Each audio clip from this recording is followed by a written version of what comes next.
Doon pala sa nag-request kung kumusta daw yung minor ng ganitong klaseng karburador. Ito po yung isa sa pinakamurang karburador dito sa TikTok. So itong tamang-tama mga bro, meron tayo ditong Suzuki na naka-stock na siya.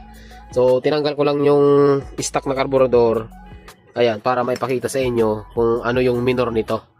So subukan natin mga bro. Ayan, pag inoon, wala lang siyang starter kasi hindi pa naka-wiring. Oh. Pero kick natin. Oh. Yeah, mga bro, ang minor ng ano, ayan ang minor ng ganitong karburador. Baka naman sabihin yung palyado. So, try natin, dali po. So, hindi po siya namamalya. So, i-disregard nyo na mga bro yung ingay. Ayan.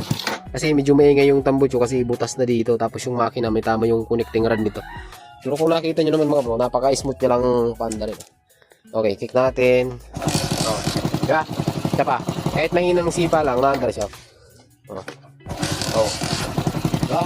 So doon sa mga Smash o Raider J na yung carburetor nila wala na sa tono, matakaw sa gasolina, walang minor, magpalit na po kayo, murang-mura lang naman ito.